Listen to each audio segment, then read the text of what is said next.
We live in a world where we often think the enemy is out there, but what if the greatest spiritual battle we face is not in distant lands, but right in our own homes, in our closest relationships, friends, family, the very people we trust? I want to challenge you today to open your eyes to something you may not have seen before. The subtle ways that the enemy works in our lives, especially through the people we love most. It's time to discern the true source of the chaos that sometimes erupts in our lives. How do you spot a demon? How do you recognize the enemy's work right in front of you? Let's talk about that. The first step in spotting a demon in your life is to recognize the subtle negative influences that can slowly, almost imperceptibly shift the atmosphere around you. The enemy doesn't always come in a dramatic fashion. He doesn't make his presence known by manifesting in a way that's immediately obvious. No, the devil works in the shadows, quietly weaving his negativity into the people closest to you. These subtle shifts often start small. Comments that seem harmless, behaviors that seem innocent at first, but over time they accumulate and take root. One of the most common ways that negative influences manifest is through passive-aggressive behavior. This is the type of negativity that doesn't shout at you, it whispers. It's the sarcastic comment that feels like a jab, the subtle undermining of your ideas, or the backhanded compliment that leaves you questioning your worth. These aren't just bad moods or simple misunderstandings. These are seeds that, when watered, grow into something more toxic. Another way these subtle negative influences show up is through constant complaining or pessimism.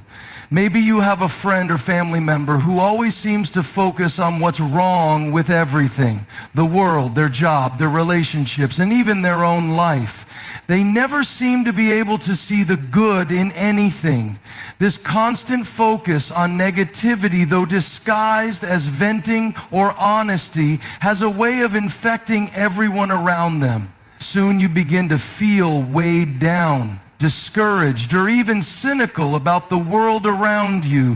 What started as just one person's negative outlook becomes a chain reaction, pulling everyone else down into a pit of hopelessness. In other instances, subtle negative influences can take the form of people who try to control the narrative of your life.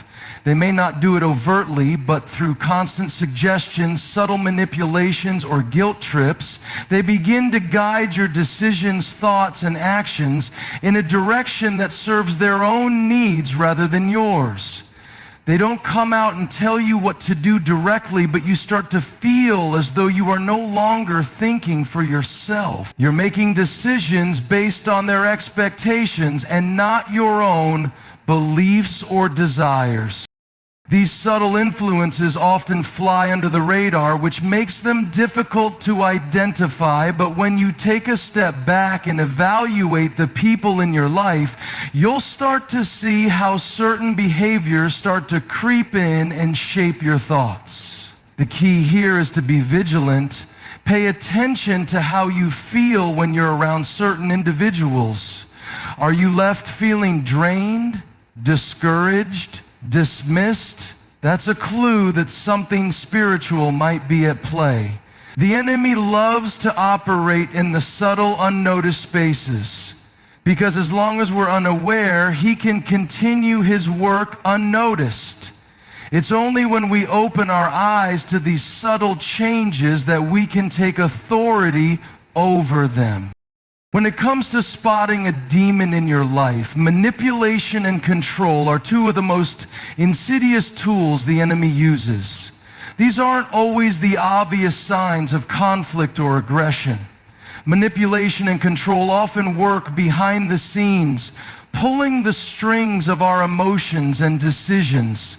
These tactics are dangerous because they often appear as care, concern, or help, but in reality, they are rooted in a desire to dominate, suppress, and bend others to their will. Manipulation is the art of twisting someone's emotions to get them to act in a way that benefits the manipulator. It's a form of emotional manipulation that plays on guilt, fear, or insecurity. For example, you might notice that someone in your life uses guilt trips to get what they want. They might say things like, "If you really loved me, you'd do this for me." Or, "After everything I've done for you, how could you say no?" These statements aren't about expressing needs or desires. They are tools to make you feel obligated to meet their expectations, regardless of your own wants or needs. Manipulators prey on your emotions, creating a sense of indebtedness or fear that forces you into compliance. Control, on the other hand, is the desire to dictate another person's behavior, thoughts, or emotions. This could manifest in someone always telling you what to do, how to think, or how to feel. The controlling person might make decisions for you without consulting you, making you feel as though your voice doesn't matter or that your opinions are not valid. They may disregard your boundaries and overstep your personal space, constantly pushing you into situations where you feel powerless to say no. One of the most dangerous aspects of manipulation and control is that it often comes disguised as love or concern. The person doing the manipulating might present themselves as caring, as though they are looking out for your best interests, when in fact they are trying to bend your will to match their desires. "I'm just trying to help," they might say, but the help is always on their terms. The goal is to keep you in a position of dependence, making it harder for you to think for yourself or make decisions independently.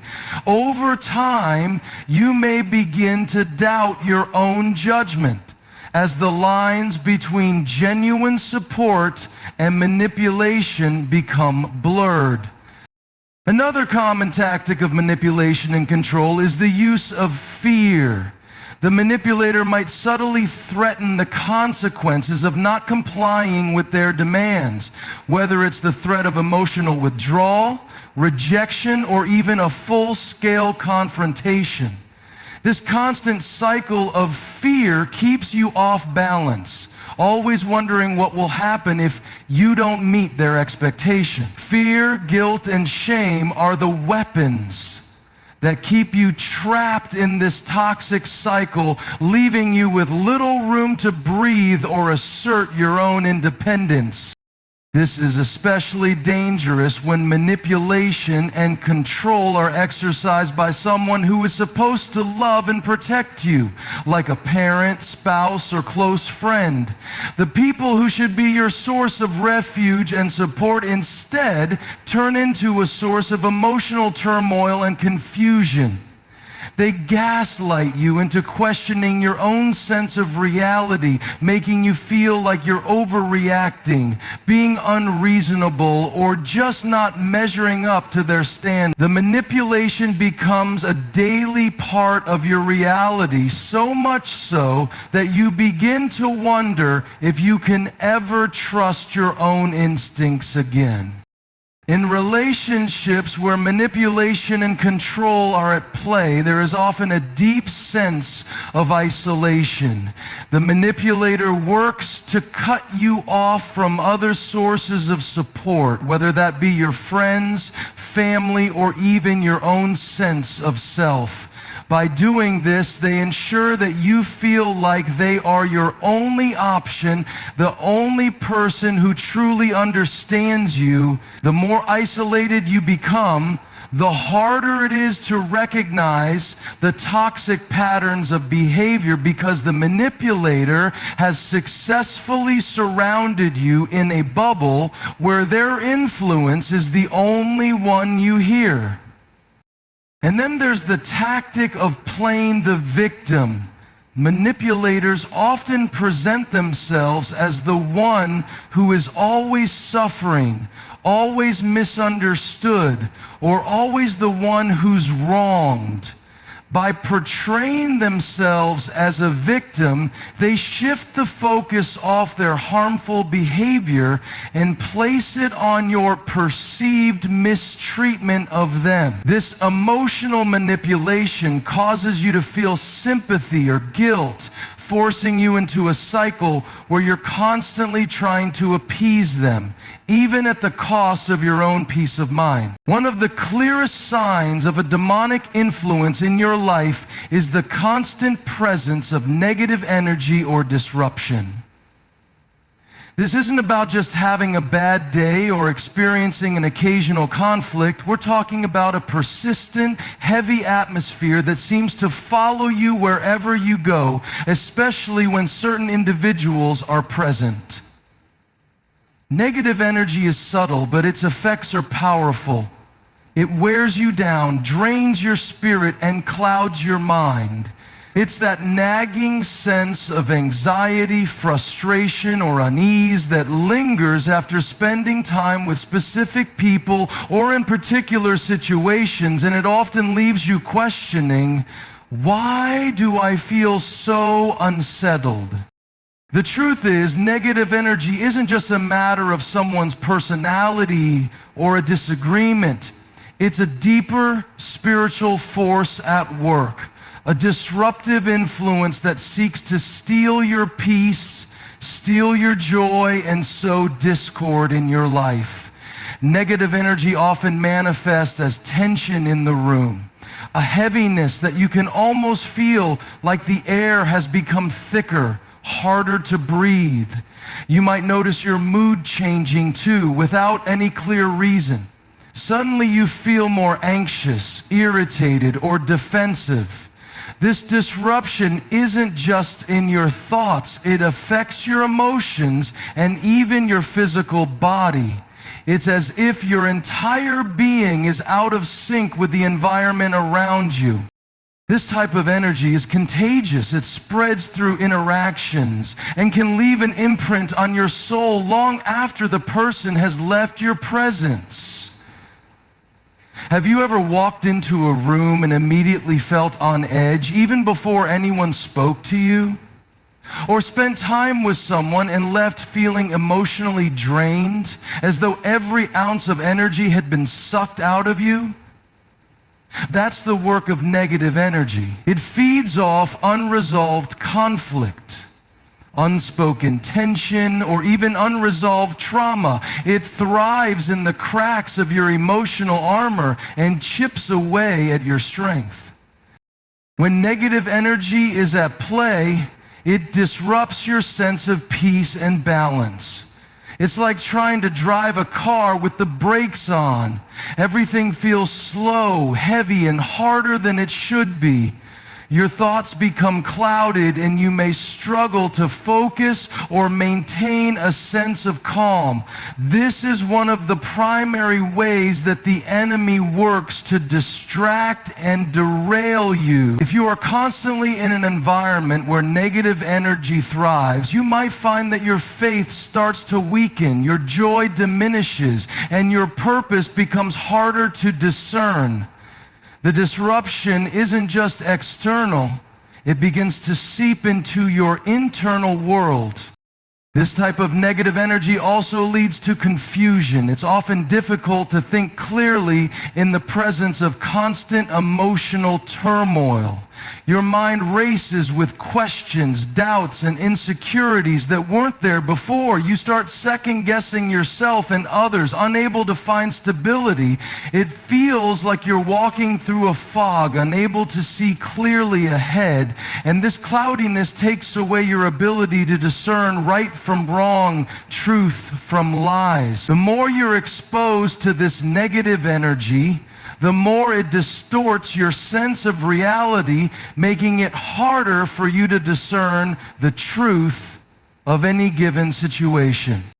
Negative energy often carries with it a sense of chaos. The enemy works through confusion, conflict, and division, and those things often manifest as disruption in your daily life. You might find that nothing seems to go right when certain people are involved, or that plans that were once easy and simple now become incredibly complicated and filled with frustration. This disruption isn't random, it's intentional. It's a tactic used to pull you away from your peace, to make you feel like nothing is stable and everything is in constant upheaval. This kind of disruption also leads to emotional volatility. People affected by negative energy are often on an emotional roller coaster, fluctuating between highs and lows without any clear reason. One moment they might be cheerful, and the next they are angry, upset, or indifferent. If you are close to someone like this, you may feel like you're walking on eggshells, never knowing when the next emotional outburst or shift will occur. This erratic behavior destabilizes the people around them, keeping them in a constant state of tension and unease. What's even more dangerous is that negative energy can often go unnoticed until it has already begun to do significant damage. Sometimes we grow accustomed to the tension, the disruption, the feeling of unease, and we just accept it as part of life or how things are. But when we do this, we give the enemy room to operate unchecked. The longer we allow ourselves to exist in an environment filled with negative energy, the more it begins to erode our well-being, physically, emotionally, and spiritually. The worst part is that it doesn't always happen in dramatic bursts. It's slow, persistent, and silent, like a current underneath the surface of the water. Negative energy doesn't just remain in one place, it spreads. It seeps into conversations, influencing the way people speak, the way they interact, and the way they treat each other. What might have started as one person bringing disruption into your life can eventually become a collective force that impacts an entire group, family, friends, co-workers, until the whole environment is filled with tension, distrust, and frustration. It causes division where there once was unity and brings chaos where there once was order. The thing is, this type of disruption is never neutral. It's always pushing you toward one direction, away from peace, away from love, away from God's purpose for your life. The enemy knows that if he can fill your environment with negativity, he can slowly start to fill your heart and mind with the same. That's why it's so important to identify and address this negative energy as soon as you notice it. The longer you let it linger, the more difficult it becomes to regain control over your peace and your perspective. Deception is one of the most dangerous tactics the enemy uses to disrupt our lives, especially when it comes from those we trust most. It's not always the bold-faced lies or outright betrayal that causes the most damage. Often it's the subtle deceit, the twisting of truths, the half-truths, and the omissions that slip through the cracks unnoticed until they have already taken root and caused harm. The enemy operates through deception, and he uses it to manipulate not only our actions, but also our perceptions of reality. Lies, in whatever form they come, break down trust and create a web of confusion that's hard to escape from. When you begin to notice a pattern of dishonesty in someone's actions, it's like a warning sign that something deeper is at work. It's easy to get caught up in the idea that a person might simply be making a mistake or is just trying to protect themselves, but lies aren't innocent.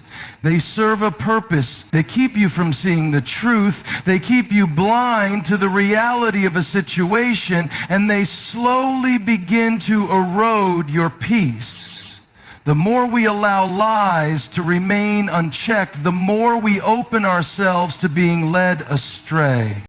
One of the most dangerous forms of deception is the lie that is wrapped in good intentions.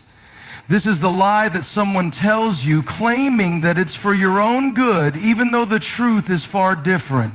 You may hear things like, "I'm just doing this to protect you," or "I know what's best for you." On the surface, these words sound caring, but the underlying message is manipulation. The person telling these lies wants to control your behavior, shape your decisions, or create a dependency on their version of reality.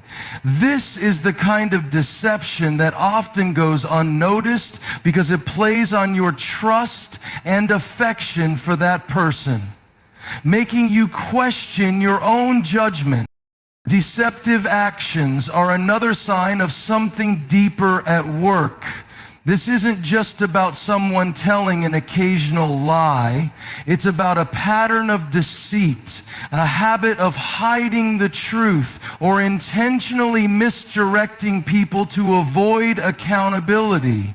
It could be someone telling you one thing but doing another, promising one thing and delivering something completely different, or leaving out key details that would change your perspective entirely. Deception isn't always about telling falsehoods outright. Sometimes it's about what is left unsaid. A person who is constantly hiding parts of the truth, omitting vital information, or manipulating details to fit their narrative is someone who is operating from a place of deceit, and that kind of energy can wreak havoc in any relationship. Another form of deception is the deliberate twisting of facts to make something seem acceptable or justified when it is not. You've probably encountered someone who, when confronted with their actions, has an uncanny ability to turn the situation around, making you feel like the problem is your own misunderstanding or overreaction. This form of deception is known as gaslighting. It's the tactic of making you question your own reality. A gaslighter will twist your words, deny their actions, or make you feel like you're crazy for even questioning them. The aim is to weaken your sense of truth and reality, making you more reliant on their version of events, which is often skewed to fit their desires. Lies also serve to isolate us. One of the most harmful consequences of living with deception is that it leads to isolation. When you've been deceived, you begin to doubt others as well, creating distance between you and those who are trustworthy. Deception breaks down relationships by creating a barrier of mistrust. When lies go unchecked, it's hard to open up and be vulnerable with others because you're constantly wondering, what's the truth here? What am I not being told? It plants seeds of suspicion and doubt that slowly erode the trust needed to foster healthy connections. There's also the danger of what happens when we become complacent with lies, when we allow someone to continually deceive us without calling it out. We become complicit in the false reality they are creating. Over time, we may begin to accept the lies as truth, losing our ability to distinguish between the two. This is how deception works. It slowly chips away at your ability to see clearly. It distorts your perceptions until you are no longer certain of what's real and what's fake. What once was a lie becomes a part of your daily reality, and you may not even realize how deeply it's affected your life. One of the most difficult forms of deception to detect is when someone presents themselves in one way but acts completely differently in private. This is the deceptive nature of hypocrisy. On the surface, they may come across as loving, generous, and honest, but behind closed doors, their actions tell a different story. This type of deception is dangerous because it feeds into the desire to be liked and accepted. You want to believe the best in people, and so you overlook the inconsistencies in their behavior. But a hypocrite is someone who is living in two different realities. One that they show to the world and another that they hide from view.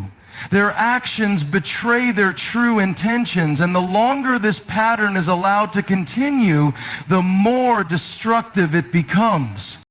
Deception is ultimately about control, whether it's controlling the truth, controlling the narrative, or controlling your perception of reality. A person who deceives you is seeking to influence how you see them, how you see the world, and how you make decisions. The longer you allow deception to remain unchecked in your life, the more control that person gains over your thoughts, your feelings, and your actions. And the more control they have, the harder it becomes to see the truth. The enemy uses deception to pull you away from clarity, from honesty, and from the peace that comes with living in the truth.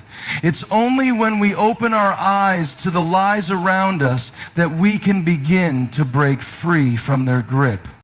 Division and conflict are some of the clearest signs that something demonic is at work within relationships and communities. The enemy thrives in environments where there is strife, dissension, and disunity. When division begins to creep into your life, whether in your friendships, family, or workplace, it's often a sign that something deeper is pulling people apart. The enemy's agenda is always to separate, isolate, and sow discord because unity is a powerful force. As long as he can keep people divided, he can keep them from accomplishing anything significant together. And when division sets in, it's like a sickness that spreads, first affecting one relationship, then another, until the whole group is engulfed in conflict and confusion.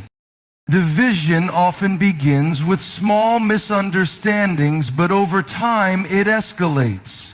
At first it might seem like a minor disagreement, an opinion that doesn't align with another's, or a difference in how things should be done.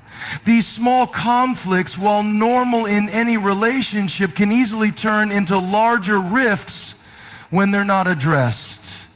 The enemy loves to amplify these minor irritations, making them seem much bigger than they are. He inflates the issue in our minds, causing us to focus on the wrong things. What starts as a simple difference of opinion becomes a battleground where we stop listening to one another and start fighting to be right. One of the tactics the enemy uses to foster division is the spread of gossip and rumors. The Bible tells us that a whisperer separates close friends. Proverbs 16:28. When someone speaks negatively about another person, either directly to them or behind their back, it creates a wedge between individuals. What was once a strong relationship can quickly be fractured by slander, causing misunderstandings and mistrust to take root. Gossip is like a poison. It doesn't just stay contained to one conversation, it spreads, affecting how people view each other and making it harder to reconcile or come to a place of peace. In families, division often takes the form of unresolved conflict or unmet expectations. Parents and children may clash over generational differences or different values. Siblings may argue over family responsibilities, or in-laws may create tension with each other, sowing seeds of resentment. These conflicts, if left unresolved, breed bitterness and division. The enemy knows that if he can keep the focus on the problem rather than the solution, then unity will remain just out of reach. People begin to hold on to their hurt, their anger, and their pride, and the division becomes a permanent fixture in their relationship. In friendships, division often happens when one person feels slighted or neglected, but instead of addressing it openly, they begin to withdraw, harboring feelings of resentment. Rather than working through the issue, they let their anger fester in silence. The problem with unspoken hurt is that it turns into a wall. Over time, that wall gets higher and thicker, and before long, the relationship is no longer functioning as it once did. Even if the two individuals are in the same room, there's an emotional distance that prevents true connection. Instead of reconciling, they begin to pull away from each other, and the division deepens. Conflict, too, plays a major role in recognizing demonic influence. Conflict isn't inherently bad. It can be constructive if handled with love, humility, and respect. But when conflict becomes about winning or being right rather than understanding or reconciliation, it can escalate into a battle of egos. This kind of conflict is dangerous because it moves from being about the issue at hand to being about proving someone wrong. The enemy feeds on this. He loves it when we stop seeing each other as fellow human beings and start seeing each other as adversaries. Conflict turns destructive when it becomes personal. Instead of discussing actions or behaviors, we begin to attack each other's character. The enemy knows that when conflict turns into personal attacks, it's much harder to resolve. Another key sign of division and conflict is when it begins to disrupt the peace of a group. In any community, whether it's a church, a workplace, or a group of friends, unity is essential for forward movement. But when division creeps in, it paralyzes progress. Teams and groups that once worked harmoniously begin to falter because the focus is no longer on the goal. It's on the people and their personal grievances. The enemy loves to take a unified front and split it into factions, creating sides and turning people against one another. When there's constant conflict and division, it pulls focus away from the mission or purpose at hand and keeps everyone distracted, drained, and divided. Division also has a way of affecting the way we see others. It distorts our perceptions, causing us to view people through the lens of our hurt or anger. This makes it harder to offer grace or see the good in others. Rather than approaching situations with understanding, we approach them with judgment. We see every action, word, or look through the lens of our own offense, and that keeps us from reconciliation. Instead of seeing the person as a whole, we focus on the issue at hand and allow that to define the relationship. The enemy uses this to breed bitterness in our hearts, causing us to hold on to past hurts rather than letting go and forgiving. The longer division remains unchecked, the more it festers and grows. The enemy will stop at nothing to escalate division and turn it into a full-blown separation. People begin to avoid one another. Conversations become less frequent, and communication breaks down. The once strong relationships start to unravel piece by piece as pride, hurt, and anger take center stage. The longer division exists, the harder it is to bring people back together. Reconciliation becomes a distant dream, and people often give up on it entirely, choosing to go their separate ways. This is exactly what the enemy wants. He wants us to abandon the fight for unity, to resign ourselves to the belief that peace and reconciliation are impossible. Division and conflict are signs that the enemy is at work, trying to break apart what God has joined together. Whether it's in friendships, families, or communities, the enemy will use any opportunity to sow discord and disrupt unity. Recognizing these signs early and addressing the issues with love, humility, and grace is key to preventing the enemy from gaining a foothold. When we refuse to let division rule our relationships, we open the door for God's peace to reign and for unity to be restored. The spirit of unforgiveness and bitterness is one of the most destructive forces that can take root in our hearts. And it's often a subtle enemy. It begins as a seed planted by hurt, betrayal, or injustice. And if left unchecked, it grows into something that poisons our entire being. The enemy knows that unforgiveness and bitterness are powerful tools to keep us trapped in a cycle of emotional and spiritual decay. He uses them to isolate us from the healing and freedom that comes from grace and reconciliation.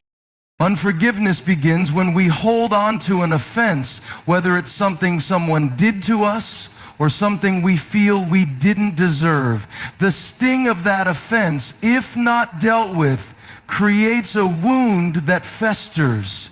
At first, the pain may be fresh and raw, but over time it can transform into a deeper bitterness that shapes how we see the person who wronged us and even how we see ourselves. The root of unforgiveness often grows from the belief that the person who hurt us doesn't deserve our forgiveness, or that we can't possibly let go of the offense because it was too painful or unfair. The enemy whispers lies like, you don't have to forgive them, they don't deserve it, or they'll never change, so why even try to forgive? Bitterness, which often grows alongside unforgiveness, is a state of resentment that lingers long after the offense has occurred. It's a constant simmering anger that keeps us tied to the past, and it clouds our ability to move forward. The bitter person has a hard time seeing anything good in others because they're so focused on their own hurt. It distorts our view of the world and the people around us. Even when we try to move on, that bitterness remains, shaping our reactions, thoughts, and decisions. We may find ourselves speaking ill of the person who hurt us, holding grudges, or isolating ourselves from people who remind us of the offense. Over time, this bitterness seeps into every aspect of our lives, turning us cold and distant. One of the key ways to detect the spirit of unforgiveness and bitterness is by examining how we talk about those who have hurt us. Words are powerful and they reveal the state of our hearts. If you find yourself constantly revisiting the wrongs done to you, reliving the offense, or speaking about the person who hurt you in a negative light, it may be a sign that unforgiveness has taken root. When we truly forgive, our words begin to change. We stop dwelling on the offense and start speaking with compassion, or at least neutrality. But when bitterness remains, we continue to rehash the pain, often as a way to protect ourselves from feeling vulnerable again. This cycle of verbal negativity feeds the bitterness and keeps us locked in a prison of our own making. Another sign of the spirit of unforgiveness and bitterness is a lack of peace. If we're holding on to past hurts, we'll find it incredibly difficult to experience true peace, especially in situations where reconciliation could take place. The enemy uses unforgiveness to keep us in turmoil, stirring up feelings of anger, resentment, or even guilt. The Bible tells us that bitterness can defile many, Hebrews 12:15. When we harbor bitterness, it doesn't just affect us. It begins to affect everyone around us. We may start projecting our unresolved emotions onto others, becoming overly sensitive or reacting inappropriately to situations that don't warrant such strong responses. Our peace is stolen, and with it, our ability to interact freely and authentically with others. Unforgiveness and bitterness also hinder our relationship with God. Scripture teaches us that if we do not forgive others, we are not forgiven. Matthew 6:15. When we hold on to unforgiveness, we are essentially creating a barrier between ourselves and God. We may pray, go through the motions of worship, or appear outwardly spiritual, but deep down, that unresolved bitterness is keeping us from experiencing the fullness of God's love and forgiveness. It's as though we're holding on to a wound that God is trying to heal, but instead of letting Him do the work, we keep it locked away, unwilling to let go of our right to be angry or hurt. We may even feel justified in our unforgiveness, but the longer we refuse to forgive, the more we distance ourselves from the freedom that comes with true healing. The spirit of unforgiveness and bitterness can also show up in how we react to new situations. If we've been wounded in the past, it's easy for that old hurt to influence how we respond to new relationships or circumstances. The bitterness in our hearts causes us to be suspicious, defensive, and closed off to the possibility of healing. We may struggle to trust others because we're afraid of being hurt again, even in situations where there's no real threat. The past offense colors our view of others, and we project that hurt onto new people. It's like wearing glasses that distort the world around us, and we begin to view everything through the lens of our previous pain. Physically, unforgiveness and bitterness take a toll on our bodies. The emotional weight of holding on to past hurts causes stress, anxiety, and even depression. These emotions don't just sit in our hearts, they manifest in our physical health. The resentment and anger we carry can cause tension in our bodies, headaches, and even chronic pain. It's as though our bodies are reacting to the weight of our unforgiveness, and it's affecting our overall well-being. Not only does it rob us of peace, but it also robs us of the physical vitality that comes when we release our burdens and trust God to handle our hurts. The spirit of unforgiveness also keeps us stuck in a cycle of victimhood. When we hold on to bitterness, we see ourselves as the victim, and we allow that identity to define us. We believe the lie that we are entitled to our anger, that our pain is a part of who we are. But this mindset only keeps us locked in the past, preventing us from moving forward. We may feel justified in our bitterness, as though holding on to it gives us power over the situation or the person who wronged us. But in reality, it's holding us back from the freedom and peace God desires for us.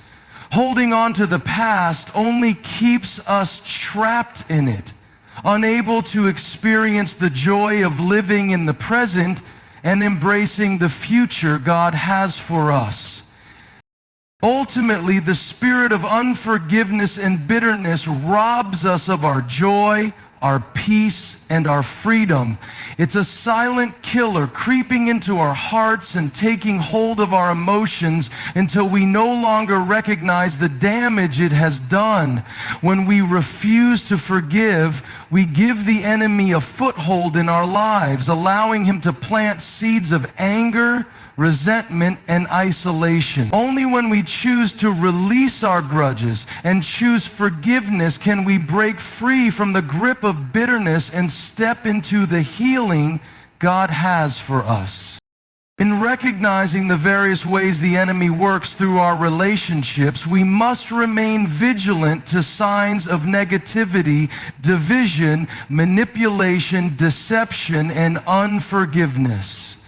These forces, though subtle, can infiltrate our lives and relationships, creating lasting damage if left unchecked. By discerning these patterns, we can take action to protect our hearts and minds, choosing to walk in truth, love, and unity. Let us embrace forgiveness, speak with honesty, and remain committed to reconciliation. In doing so, we open the door for healing and restoration, allowing God's peace to reign in our lives and relationships.